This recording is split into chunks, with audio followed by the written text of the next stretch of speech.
Parenting in digital age, جس کو اردو میں کہوں گا جدید دور میں اولاد کی تربیت کیسے کریں۔ ویسے اولاد کی تربیت یہ بہت حساس سینسٹیو موضوع ہے، یاد رکھیں، لیکن اس کے ساتھ ساتھ یہ سینسٹیو ان لوگوں کے لیے، حساس ان لوگوں کے لیے جو واقع میں یہ سمجھ رکھتے ہیں کہ اولاد کس قسم کا ایسٹ ہے، یہ کس قسم کی چیز ہے۔ اس کی مثال میں ایسے دیتا ہوں کہ کچھ لوگ ہوتے ہیں جو دنیا کے سامان کو جمع کرنا ہے اس کو ایسٹ سمجھتے ہیں، مطلب یہ وہ چیزیں ہیں جو ان کو کام آئیں گی وہ سمجھتے ہیں، اور کچھ لوگ وہ ہوتے ہیں جو دنیا کے سامان کو سمجھتے ہیں یہ بھی ایک ذریعہ ہے، لیکن ان کے لیے ایسٹس کچھ اور ہوتے ہیں۔ وہ یہ سوچتے ہیں کہ دنیا میں کچھ ایسا کر جائے کہ دنیا میں بھی اس کا فائدہ ہو، اور دنیا سے جانے کے بعد جب انسان مر جاتا ہے تب بھی اس کا فائدہ چلے، اور اس کے بعد بھی کچھ ہوتا رہے۔ اور یہ تبھی ہو سکتا ہے جب ریئل ایسٹ کو آپ ڈیولپ کریں، اور وہ ہے اللہ رب العزت کی ایک عظیم نعمت جو اللہ سبحانہ وتعالیٰ نے آپ کی گود میں دیے، وہ آپ کی اولاد ہے، یاد رکھیے۔ یہ ریئل ایسٹ ہے، یہ آپ کی زندگی میں ہوں گی، اچھی ہوں گی تو آپ کے لیے آنکھوں کی ٹھنڈک بنیں گی، یہ آپ کے لیے نیک نامی کی وجہ بنیں گی، یہ دنیا میں جائز شہرت کی وجہ بنیں گی، یہ آپ کے لیے سب کچھ قربان کرنے والی ہوں گی، محبت کرنے والی بنیں گی۔ جب آپ بیمار ہوں گے آپ کا سپورٹ بنیں گی، جب دنیا سے چلے جائیں گے مغفرت کی دعا کر کے آپ کے مقام کو ایلیویٹ مطلب بڑھانے کا ذریعہ بنیں گی۔ اور اس کے بعد کی نسلیں اگر اس تربیت کے اثر سے اس اولاد نے حاصل کی اور نسلیں چلیں گی، یہ جتنی جنریشن آئیں گی جنریشنز آپ کے مقام کو مرنے کے بعد بھی اونچا کرتی چلے جائیں گی۔ تو یہ بھی ایک بہت بڑا ایسٹ ہے، اور یہ ریئل ایسٹ ہے۔ لیکن ایک افسوس کی بات یہاں یہ بتاتا چلوں کہ امت مسلمہ نے کچھ چیزوں کا غم کرنا سیکھ لیا، اور کچھ چیزوں کا غم کرنا ابھی بھی باقی ہے، مطلب کچھ چیزوں کا احساس ان کے دل میں آ گیا اور کچھ احساسات ابھی بھی ڈیولپ نہیں ہوئے۔ امت مسلمہ نے مال کے نقصان کا احساس سمجھ لیا۔ جیسے اگر کسی کے پاس کوئی خبر آئے، چلیے بہت بڑی خبر نہیں دیتا ہوں، آپ کے گھر میں یا کسی گھر میں ایک مرغی چوری ہو گئی، تو جس کو پتا چلے گا نا وہ بولے گا اچھا نہیں ہوا، تو مال ضائع ہوا نا۔ تو مال کے ضائع ہونے پر مطلب آپ کے پاس جو مال و دولت ہے اس کے ضائع ہونے پر، چوری ہونے پر، برباد ہونے پر افسوس کرتے ہیں۔ کسی گاڑی کا ایکسیڈنٹ ہو گیا، کیا کرتے ہیں آپ لوگ؟ افسوس جتاتے ہیں، اچھا نہیں ہوا۔ اب چاہے دل میں خوشی ہو رہی، کچھ لوگوں کا ایک الگ مسئلہ ہے وہ حسد کا، لیکن ان جنرل سینس آپ بولتے اچھا نہیں ہوا۔ تو مال کے ضائع ہونے پر افسوس کرنا ہم نے سیکھ لیا۔ تو میں یہاں ایک نصیحت کرتا چلوں کہ اپنی اولاد کے ضائع ہونے پر بھی افسوس کرنا ہم لوگ سیکھ لیں، چونکہ امت مسلمہ کے ہم محلوں سے جب گزرتے ہیں، کوئی برائی کے معنی میں نہیں ہے، لیکن ہم کو سیکھنا ہے، تربیت تو حاصل کرنا ضروری ہے۔ جب ہم گزرتے ہیں اور ہمارے بچوں کی بے راہ روی دیکھتے ہیں تو ہم کو وہاں بھی افسوس ہونا چاہیے کہ اولاد کے ضائع ہونے پر افسوس کہاں کر رہے ہیں، ہم نہیں کر رہے ہیں، بلکہ کبھی کبھار تو اولاد کے ضائع ہونے پر، برباد ہونے پر، غلط کام کرنے کو فخر اور شہرت کی وجہ ہم سمجھ رہے ہیں۔ سمجھ رہے ہیں بات؟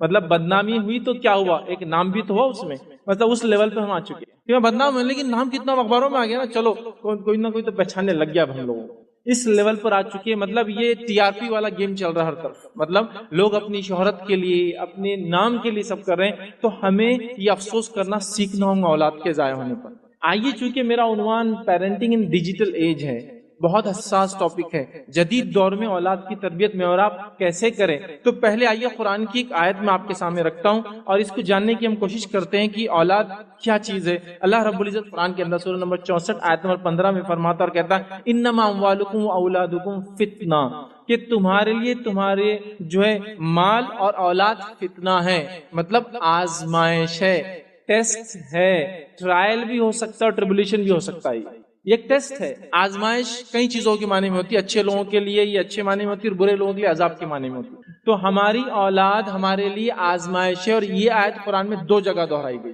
تو میری اور آپ کی اولاد، اگر یہ نعمت اللہ نے دی تو میرے اور آپ کے لیے کیا ہے؟ یہ اولاد آزمائش ہے۔ کیسی میں اور آپ تربیت کرتے ہیں، کیا اس کے لیے کوششیں کرتے ہیں، اس کے ادب اور اخلاق کو کیسے ڈیولپ کرتے ہیں، اس کو کیسے ایجوکیٹ کرتے ہیں، تعلیم دیتے ہیں، اس کو کیسا آپ چھوڑ کر جاتے ہیں جب دنیا سے جاتے ہیں۔ تو یہ آزمائش ہے، یاد رکھیے، یہ ٹیسٹ ہے۔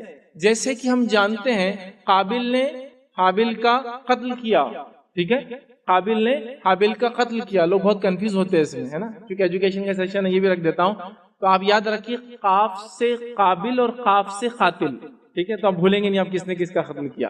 تو قابل نے حابل کا قتل کیا، یاد رکھیے، ٹھیک ہے۔ تو اللہ کے رسول صلی اللہ علیہ وسلم فرماتے، بخاری کی روایت ہے، قیامت تک جتنے مرڈرز ہوں گے قابل کو ایک پارٹ اس کا ملتے رہیں گا، چونکہ اس نے گناہ کی شروعات کی۔ اولاد آپ کے اور میرے لیے ثواب جاریہ جب اس کی صحیح تربیت ہو۔ اگر ہم چلے جائیں اس کی صحیح تربیت کر کے، اور اس کے بعد کی فورتھ کمنگ جنریشنز بھی اگر اس تربیت کی وجہ سے متاثر ہوئی اور اس کی وجہ سے فائدہ اٹھایا، سب کا اجر آپ کو ملتا رہے گا، آپ تو دنیا سے چلے جائیں گے. لیکن یہاں یہ بات بھی میں ریمائنڈر دے دوں، یہ آزمائش ایسی بن سکتی میرے اور آپ کے لیے برائی کی سینس میں کہ ان کی تربیت نہ کرنے کی وجہ سے یہ بگڑ جائے اور یہ بری نکل جائے. میری اور آپ کی آنکھیں تو بند ہو جائیں گی لیکن گناہ کا اکاؤنٹ کلوز نہیں ہونے والا. یاد رکھیں، جب تک اس برائی کی وجہ سے جتنی جنریشنز خراب ہوں گی، سب کا ایک پارٹ ملتا رہے گا، چاہے آپ نے سوچ سمجھ کے یہ کیا ہو یا غلطی سے کیا ہو. کیونکہ قابل نے خون کیا حابل کا، لیکن اس نے یہ نہیں سوچا تھا کہ پورے جنریشن میں جتنے خون ہوں گے مجھ پہ ایک پارٹ آئے گا. اللہ نے لیکن اس کو ایک حصہ دیا ہے. کیوں؟ تو ایک برائی کی اس نے شروعات کی. تو اگر آپ اپنی اولاد کو صحیح تربیت نہیں دیتے ہیں اور ایک برائی کی شروعات اس سے سماج میں پھیلتی ہے اور آنے والی جنریشن اس میں جو ہے مبتلا ہوتی ہے، تو یہ اولاد پھر اس آیت کے تحت آزمائش بن جائے گی، زبردست آزمائش. تو ہماری اولاد یہ ایک ایسٹ ہے، یاد رکھیں. اب ان کی تربیت کب سے کب تک وہ بھی ہم جان لیتے ہیں، تاکہ کبھی ہوتا ہے کب لے جا کر کہاں تک تربیت کرے. تو آئیے میں اس بات کو آپ کو واضح کرتا ہوں. اولاد کی تربیت ان کی پیدائش سے ان کی موت تک، یا ان کی پیدائش سے ہماری موت تک. کب تک تربیت اولاد کی؟ اولاد کی تربیت مجھے اور آپ کو کرنا ہے ان کی پیدائش سے ان کی موت تک، یا ان کی پیدائش سے ہماری موت تک. دلیل یعقوب علیہ الصلوۃ والسلام کا واقعہ. یعقوب علیہ الصلوۃ والسلام کے تعلق سے قرآن نے فرمایا، بنی اسرائیل سے کہا، اے بنی اسرائیل کے لوگوں، کیا تم تھے جب یعقوب کی موت کا وقت آیا؟ یعقوب نے کیا وصیت کی؟ کیونکہ بنی اسرائیل اس وقت شرک کر رہی تھی. یعقوب علیہ السلام کی وصیت قرآن نے دہرائی. انہوں نے کہا، میرے بچوں، میرے دنیا سے جانے کے بعد کس کی عبادت کرو گے؟ تو بچوں نے کہا، ہم اے جو ہے ہمارے والد، ہم ابراہیم کے رب اور اسماعیل کے رب اور اسحاق کے رب ایک اللہ کی بات کریں گے. تربیت چالو ہے، مر رہے ہیں، تربیت کرتے جا رہے ہیں، اور سب سے امپورٹنٹ ایشو کی تربیت کرتے جا رہے ہیں، توحید، ایک اللہ کی بات. سمجھ رہے ہیں بات؟ تو تربیت کب سے؟ ان کی پیدائش سے ان کی موت تک. یعقوب علیہ السلام کی ڈیتھ ہے اور وہاں کر رہے ہیں. ابراہیم علیہ السلام کی زندگی لے لیں، وہ اپنے بچوں کی تربیت پیدائش سے کر رہے ہیں. پھر بچے کی شادی اسماعیل علیہ السلام کی ہو جاتی ہے، وہ گھر آ کر جاتے ہیں، ایک خرابی گھر میں دیکھتے ہیں، وہاں اصلاح کر کے جاتے ہیں. تو تربیت کا مرحلہ کبھی میرا اور آپ کا ختم ہونے والا نہیں ہے، اس بات کو یاد رکھ لے. تو وہ مر جائیں گے یا ہم مر جائیں گے، لیکن سلسلہ تربیت کا ختم انشاءاللہ عزیز نہیں ہونے والا. اس بات کو ہم اپنے پلے باندھ لیں. ایک زمانہ تھا، لوگوں نے تربیت کا ایک عجیب طریقہ اختیار کر رکھا تھا. وہ غلط تھا. کچھ لوگوں کے لیے صحیح ہو سکتا ہے، کچھ بچوں کے لیے صحیح ہو سکتا ہے، سب کے لیے نہیں تھا. وہ تربیت کا کیا مرحلہ تھا؟ یہ کام کر دو نہیں تو پیر توڑ دوں گا، یہ نہیں ہو تو ہاتھ توڑ دوں گا، فلاں نہیں کہ تو بیت سے آج جو تمہاری جو ہے ٹانگیں توڑ دوں گا، اور فلاں کر دوں گا، اور یہ کر دوں گا. اور ایک مرحلہ گزرا، لوگ بیان کرتے، میرے سامنے بھی لوگ آتے، کبھی افسوس بھی ہوتا ہے، ہنسی بھی آتی، تعجب بھی ہوتا ہے. میاں ہماری تربیت تو ہماری تربیت کیا تھی؟ وہ تربیت ہمارے پاس تو یہ سسٹم تھا، ہمارے استاد بولے اگر یاد نہیں کی تو چنا لیتے تھے یا پتھر لے کان پہ لگاتے تھے اور ایسا دباتے تھے، سب یاد ہو جاتا تھا. میں نے کہا اگر یہاں کوئی ایسی نرو ہے یا کوئی نس ہے جس کے دبنے سے یاد ہو جاتا ہے تو ٹھیک، تھراپی ٹھیک تھی. مطلب یہ لرننگ سسٹم ٹھیک تھا کہ یہ سینسیٹیو نرو ہے، دبا دیے تو یاد ہو جاتا، تب تو یہ ٹھیک تھا. لیکن نہیں بولے، ویسا نہیں بولے، وہ تکلیف. پھر ہم نے یاد کر لی، ہم کو بیٹے مرغا بنائے تو آج ہم یہاں تک پہنچے. تو پھر کبھی کبھار سوچ ہوتی ہے اگر آپ مرغا نہیں بنتے نا انشاءاللہ اڑتے تھے. پھر آپ مرغا بنانے کی وجہ سے یہیں تک پہنچے آپ. چونکہ نبی اکرم صلی اللہ علیہ وسلم کی تربیت میں مار نہیں ملتی ہم کو، مسئلہ یہ ہے. اور نبی اکرم صلی اللہ علیہ وسلم سے زیادہ انسانیت کو سمجھنے والا کوئی نہیں ہو سکتا سوائے ہمارے رب کو چھوڑ کر. تو آپ چونکہ انسانیت کے آخری نبی تھے اور قیامت تک کے لیے تھے، آپ نے بچوں کی تربیت کا طریقہ بتایا ہے. اس میں مار نہیں ہے بھائی، ڈانٹ نہیں ہے، اس میں پھٹکار نہیں. انس بن مالک رضی اللہ عنہ فرماتے ہیں ان کی والدہ نے، یہ ننھے منھے چھوٹے تھے، لا کر خدمت میں دے دیا، اللہ کے رسول کو غلام بنا لیجیے میرے بیٹے. اور ظاہر سی بات ہے اس سے بڑا ایک شرط کسی انسان کے لیے کیا ہو سکتا ہے کہ ایسی ذات کا وہ غلام بن جائے. نبی اکرم صلی اللہ علیہ وسلم رکھا، 10 سال رہے ان کے پاس، خدمت کرتے تھے، راحت میں رہتے تھے، نمازیں دیکھتے تھے، وضو کے پانی، طہارت کو آپ صلی اللہ علیہ وسلم جاتے بیت الخلاء تو پانی لے کر ساتھ جاتے تھے، کہتے نہیں میں لے کے چلوں گا. وہ کہتے 10 سال رہا، 10 سال میں نبی اکرم صلی اللہ علیہ وسلم نے کہی مجھے اوف بھی نہیں کہا. مارنا، ابیوز کرنا، ڈانٹنا تو بہت دور کیا، اوف کا لفظ انہوں نے مجھے نہیں کہا. جبکہ ایک چھوٹا بچہ کیا کیا غلطیاں کر سکتا آپ بھی سمجھ سکتے ہیں، مجھے بہت زیادہ ایکسپلین کرنے کا، اوف بھی نہیں کہا. تو وہ میتھڈ کچھ بچوں کے لیے ہو سکتا ہے، بٹ یہ میتھڈ مارنے کا، وارننگز کا، دھونس دینے کا، ہاسٹل میں بھیج دینے کا، مدرسے میں ڈالنے کا، یہ وارننگز مت دیجیے، یہ کام نہیں کرنے والی، یہ طریقہ درست نہیں. یہ کبھی بھی میتھڈ ٹھیک نہیں تھا، آج بھی ٹھیک. اب جدید دور میں جبکہ حالات یہ ہے کہ بچے ایسے ڈیسیجنز لے رہے ہمارے کوئی غلط بیانی پر، کہ خبریں یہاں تک آتی ہے کہ فلاں نے اپنی جان لے لی، سوسائڈ کر لیا، خودکشی کر لی. بچوں کی بات کہہ رہا ہوں. ان والدین پہ کیا گزرتی ہے، اللہ تعالیٰ ان کو صبر دے. لیکن یہ دور بہت مختلف ہے، بہت تبدیل ہو رہا ہے. ہمارے پاس تو ہر چیز بدل رہی ہے. اگر آپ ڈیجیٹل دنیا کو نہیں جانتے تو آپ نہیں سمجھ پاتے ہیں. لیکن میں یہاں تک لوگوں سے کہتا ہوں کہ اگر آپ کا بچہ اکیلے میں بہت زیادہ کمرے میں رہتا اور انٹرنیٹ اس کے اندر ہے، فری ایکسس، کبھی کبھار چیک کر لیا کریں. اگر آپ کا بچہ آپ سے پاکٹ منی نہیں مانگتا اور کہہ رہا ہے کہ میں تو سیلف جو ہے سسٹین کرتا ہوں اس لیے کہ انٹرنیٹ کے تھرو میری انکم ہے، پلیز ایک بار جانچ لیں وہ کیسا ارن کرتا ہے. کیونکہ میں ایسے لوگوں کو بھی جانتا ہوں، ایسے بچوں کو بھی جانتا ہوں جو $100 پر آور کماتے ہیں. صرف کرنا کچھ نہیں ہوتا ہے، ان کو ویب کیم کے سامنے بغیر شرٹ کے بیٹھنا ہوتا ہے لڑکوں کو، اور ان کے اکاؤنٹ میں پیسے آ جاتے ہیں. بٹ آپ کو پتا ہونا چاہیے وہ کیا یوز کرتے ہیں ان کی ویڈیوز کو اور کس سے ارن کرتے ہیں. تو یہ ڈیجیٹل ایج ہے. اگر اس ایج کو آپ نہیں سمجھ سکتے ہیں تو آپ بہت پیچھے ہیں. دوسرا بتا دوں، کسی زمانے میں لوگ کہتے تھے ایک طبقہ جو ہے وہ 100 سال کا ہوتا ہے، 100 ایئر میں جنریشن چینج ہوتی ہے. ایک طبقہ ہے جو 50 ایئرس میں بدلتا ہے، ایک طبقہ ہے جو 25 سال میں بدلتا ہے. میں کہتا ہوں آج کی جنریشن جو چینج ہوتی ہے وہ 18 منتھس کے حساب سے چینج ہوتی ہے، چونکہ ڈیجیٹل ایج 18 منتھس میں اپنے آپ کو تبدیل کرتا ہے. اور ڈیجیٹل ایج کا اگر خصوصی آپ دیکھیں، 18 منتھس میں چیزوں کا میموری ڈبل ہوتی ہے اور سائز ہاف ہو جاتا ہے. یہ آئی ٹی کا رول یاد ہے کہ چیزوں کی میموری ڈبل ہو جائیں گی، سائز ہاف ہو جاتا ہے نا. اور 10 ایئرس تو لیپ ہوتا ہے آئی ٹی کے اندر، مطلب ایک جنریشن سے بالکل دوسرے فیز لیپ. اور اس کی مثال آپ کو دوں، اگر آپ کے بازو بیٹھنے والا مرد یا عورت اگر آج فون نکالتا ہے اور فون کے نمبر ڈال کے T T T T T کی آواز آتی تو آپ پلٹ کے دیکھتے کون سے بٹن والا فون ہے، تو کون سے دنیا میں تم کون یوز کرتا ہے یہ فون جس میں 1 2 3 4 لکھا ہوا آتا ہے اور جس کے بٹنز ہوتے ہیں. ابھی تو وہ ایج ہے جس کے اندر صرف آپ کو سوائپ کرنا پڑتا. عام زبان میں لوگ بہت اس کو بولتے ہیں انگلیاں کرتے بیٹھنا پڑتا، بہرحال غلط لفظ، لیکن سوائپ کرنا پڑتا. یوں کیا یوں کیا یوں کیا اور یوں کیا. تو اب آپ دبانے کی ایج سوچئے یہ فون کتنے پرانے ہیں. ہمارے دادا نے کبھی دیکھے تھے وہ فون جب ہم ان زمانے میں دیکھے تھے؟ نہیں، آپ نے خود استعمال کیے ہیں.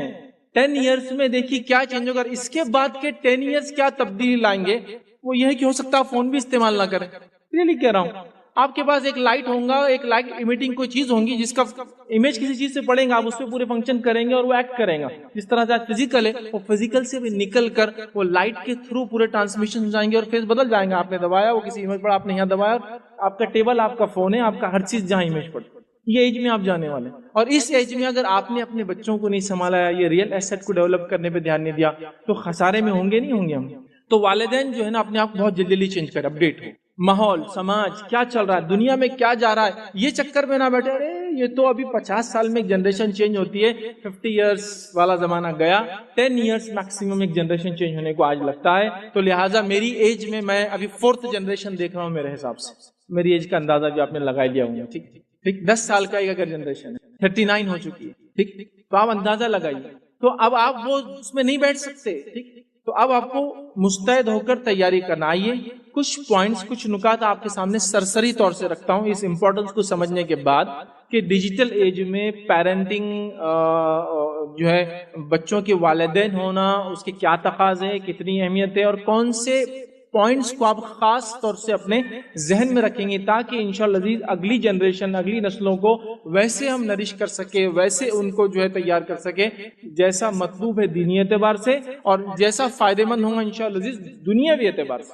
اچھا ایک بات اور کلیئر کر دوں، دین پر چلنے سے آپ دنیا میں پیچھے نہیں رہتے. یاد رکھیں، رب کو خوش کر کے آپ پیچھے کبھی نہیں ہو سکتے. بات آپ طے ہے. اللہ کو خوش کر کے کیا کوئی دنیا میں پیچھے رہا ہے؟ ہاں، پیچھے دکھ سکتا ہے اور رہتا نہیں. یہ بات یاد رکھیے اپنی جگہ.